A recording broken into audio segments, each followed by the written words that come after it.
Good morning students. आज हम e learning के विषय में डिस्कस करेंगे।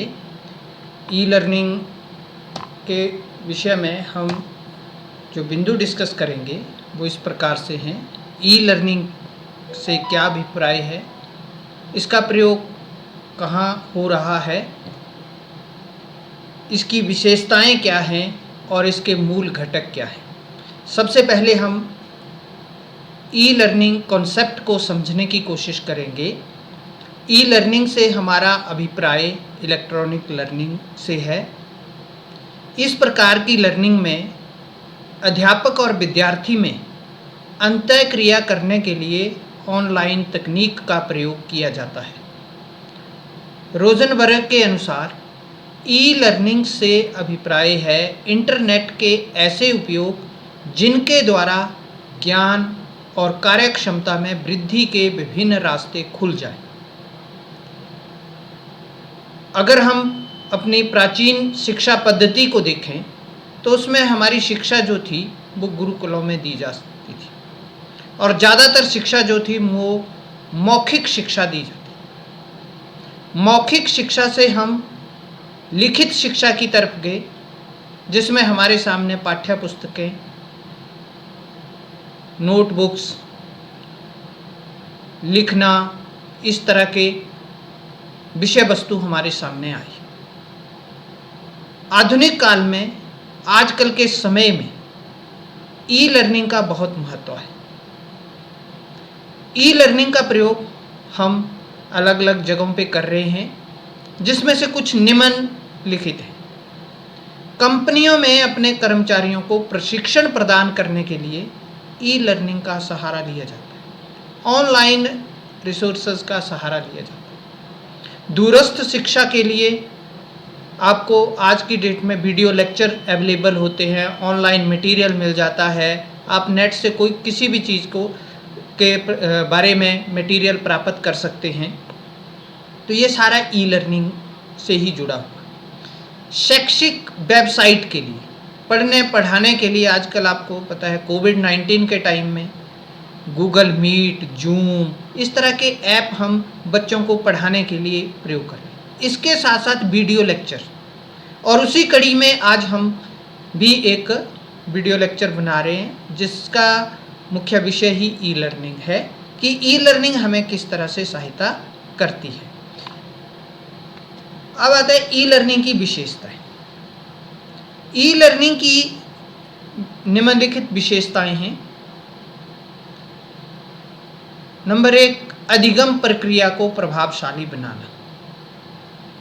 ई लर्निंग तकनीक की सहायता से अधिगम प्रक्रिया को प्रभावशाली बनाने में सहायता मिलती है।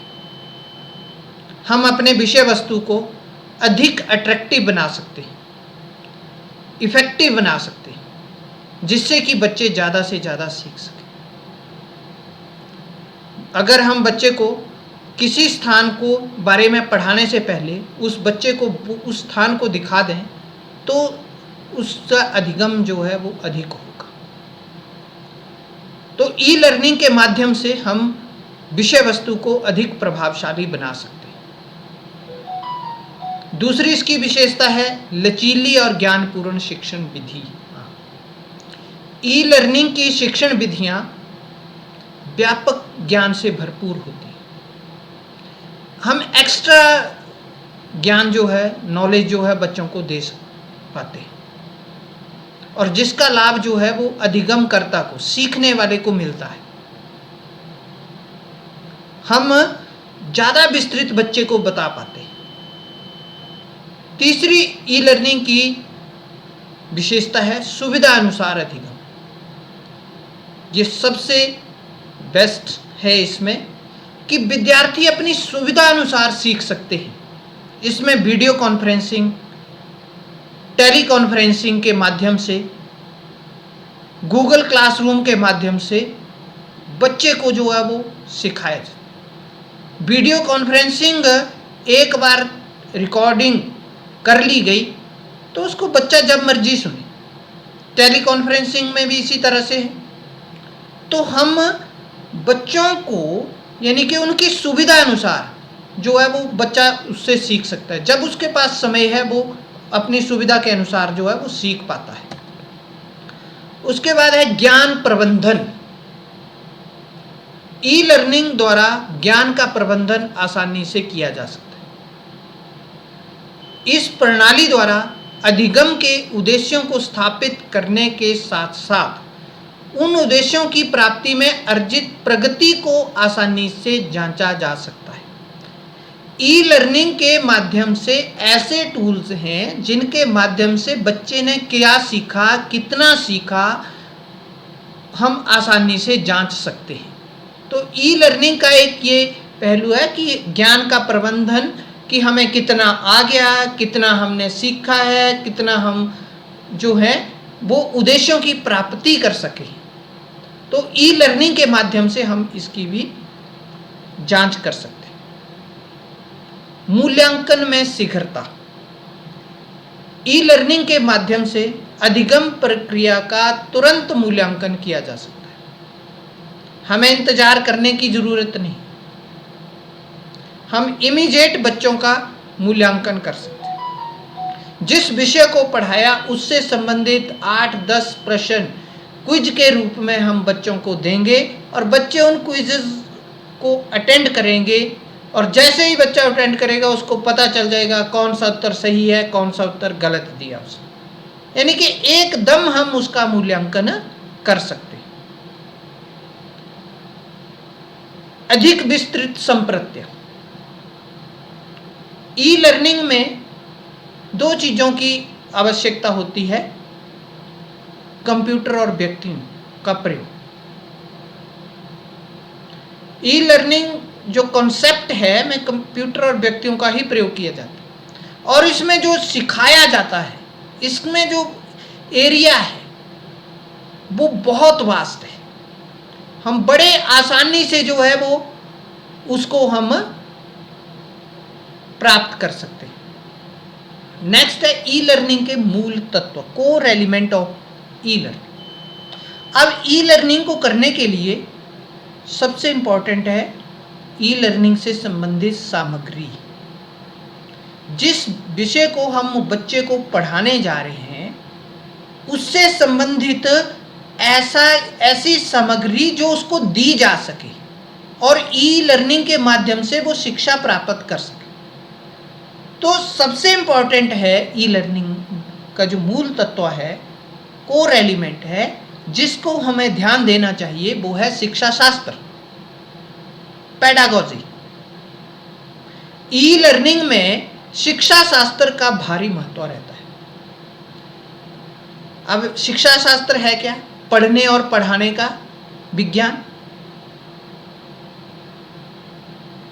बच्चे को कौन सी शिक्षा किस विधि से दी जाए, किस विषय वस्तु को किस विधि से पढ़ाया जाए, ये शिक्षा शास्त्र तय करता है। और ई लर्निंग में इसका बहुत महत्व है। यह किसी शैक्षिक सामग्री की संरचनाओं अथवा घटकों को परिभाषित करने का प्रयास करता है। जैसे कोई पाठ पढ़ाना है तो उसके कौन कौन से घटक हैं, बहुविकल्पी प्रश्न, अध्ययन सामग्री। अब किसी भी विषय वस्तु के निर्माण के क्रम में उसकी विधियों का मूल्यांकन करना अति आवश्यक है। विषय वस्तु की सामग्री का निर्माण करते समय शिक्षण काल में आने वाली कठिनाइयों का विशेष ध्यान रखना पड़ता है। नहीं कि जब भी हम विषय वस्तु का निर्माण करते हैं तो उस वक्त हमें ये ध्यान देना जरूरी होता है कि शिक्षण काल में कौन कौन सी कठिनाइयां आ सकती हैं, बच्चों को कहाँ पर दिक्कत होती है, और अगर हम उन कठिनाइयों का ध्यान रखेंगे और उसके अनुसार विषय वस्तु का निर्माण करेंगे तो बच्चे आसानी से समझ सकेंगे। दूसरा, इसके जो कुछ मुख्य पहलू हैं सामग्री के निर्माण के समय, उनमें मुख्य निम्न प्रकार से हैं। ज्ञानात्मक एवं भावनात्मक पक्ष। ज्ञानात्मक पक्ष में बच्चों का स्तर आता है कि बच्चे किस स्तर के हैं, कितना उनको आता है, कितना वो समझ सकते हैं। जब भी हम विषय वस्तु का निर्माण करते हैं तो इन चीज़ों का ध्यान रखना चाहिए। कक्षा 1 की पुस्तिका कक्षा 2 की पुस्तिका से भिन्न होती है। क्यों भिन्न होती है? क्योंकि दोनों का स्तर अलग होता है। तो ई लर्निंग में विषय वस्तु के निर्माण करते समय तो हमें बच्चों के स्तर का ध्यान रखना चाहिए। ये भी ध्यान देना चाहिए कि मानव मस्तिष्क किस प्रकार कार्य करता है। दूसरा इसी में पहलू आता है भावनात्मक पक्ष। भावनात्मक पक्ष में बच्चे की रुचियां, मनोरंजन और अभिप्रेरक आते हैं। अब जब हम विषय वस्तु बना रहे हैं तो उस वक्त उसकी भावनात्मक पक्ष को विकसित करना, खासकर उसकी रुचियों पे ध्यान देना, उसके मनोरंजन का ध्यान देना और उसको मोटिवेट करना। अभिप्रेरक मतलब मोटिवेट करने के लिए विषय वस्तु बनानी, ताकि उसकी रुचियों का ध्यान भी हो, उसके एंजॉय का ध्यान भी हो और उसकी मोटिवेशन का ध्यान भी हो। दूसरा रहता है व्यवहारात्मक और संदर्भ पक्ष। शिक्षण का प्रमुख उद्देश्य है व्यवहार में परिवर्तन। शिक्षण काल में छात्र के व्यवहारात्मक और संदर्भ पक्षों की ओर ध्यान दिया जाना चाहिए, जैसे कौशल, स्किल, व्यवहार का ज्ञान, सामूहिक अनुसंधान तथा अध्ययन में सहायता करना। जब वो एक दूसरे के व्यवहार को समझेंगे, उनकी सहायता करेंगे, तो नेचुरली ही उनके अंदर वैसा ही व्यवहार उत्पन्न होगा। वो एक दूसरे के साथ कोऑपरेशन करना सीखेंगे। और जब विषय वस्तु का निर्माण कर रहे होते हैं तो उस वक्त इन चीज़ों का ध्यान देना आवश्यक होता है। सामाजिक निर्माण उपागम। समाज की संरचना वहाँ की शिक्षा पद्धति पर निर्भर करती है। शिक्षण काल में सामाजिक संरचना की ओर ध्यान देना भी आवश्यक होता है। बच्चों में संप्रत्य की रचना करने की क्षमता होती है तथा समूहों में संप्रत्य रचना की क्षमता का विकास किया जा सकता है। ई लर्निंग के लिए विषय वस्तु का निर्माण करते समय सामाजिक संरचना का ध्यान रखना आवश्यक है, क्योंकि ई लर्निंग ज़्यादातर बल देती है इंडिविजुअल लर्निंग पर। अगर समाज में हर एक व्यक्ति पृथक होगा, पृथक रहने की आदत उसके अंदर विकसित हो जाएगी, तो फिर समाज नहीं बने। समाज तो मिलजुल कर बनता है। तो हमें ई लर्निंग के लिए विषय वस्तु का निर्माण करते समय सामाजिक संरचना का ध्यान रखना चाहिए और ये जरूरी भी है। अगर हम अपनी शिक्षा के माध्यम से उनके अंदर लोकतांत्रिक विचार भरेंगे तो नेचुरली हमारा देश जो है वो लोकतंत्र को लेके आगे बढ़ेगा।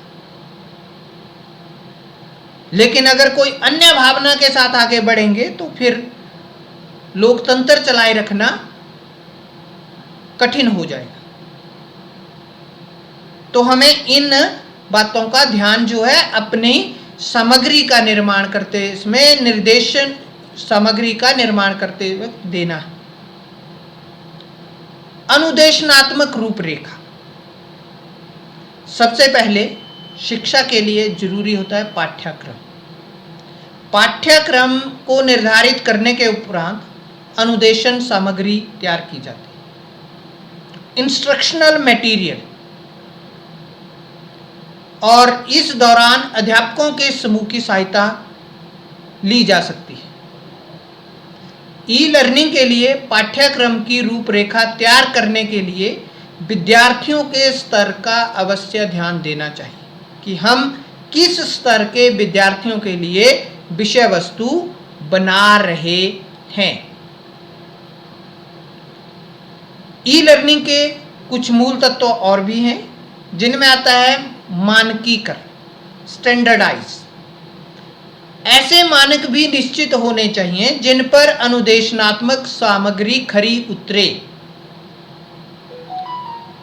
इसका ध्यान भी अनुदेशनात्मक सामग्री तैयार करते समय ही किया जाना चाहिए। विषय वस्तु तैयार करते वक्त हमें विशेष ध्यान देना चाहिए कि वो एक मानकीकृत मानकों पे खरी उतरे। हमारे देश में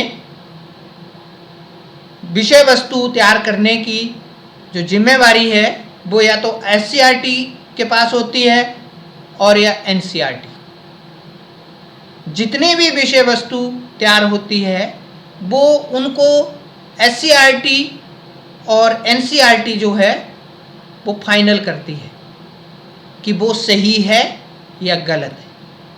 तो ई लर्निंग के लिए जो विषय वस्तु तैयार करनी है उसमें विशेष रूप से मानकों का ध्यान रखना चाहिए। लास्ट जो है पुनः उपयोगिता। ऐसी सामग्री तैयार होनी चाहिए, सामग्री की प्रकृति ऐसी होनी चाहिए कि वो पुनः उपयोग की जा सके, बार बार उसको उपयोग किया जा सके। उसे छोटे छोटे भागों में बांटा जाना चाहिए जिसका प्रयोग जो है विद्यार्थी बार बार कर सकें। सामग्री के अलग अलग भागों को क्रमबद्ध तरीके से व्यवस्थित किया जाना चाहिए।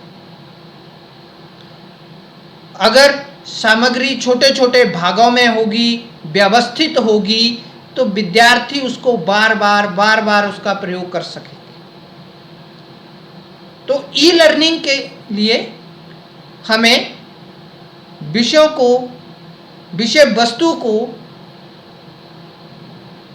बनाते वक्त उपरोक्त सभी चीज़ों का ध्यान देना चाहिए कि उसमें शिक्षा शास्त्र का सही पालना हो, वो स्टैंडर्डाइज हो और दोबारा उपयोग होने वाली हो। आज हम यहीं तक चर्चा करते हैं और कल हम इसके अन्य उपागम इसकी अन्य अप्रोचेस जो हैं, ई लर्निंग की अन्य अप्रोचेस के बारे में बात करेंगे। धन्यवाद।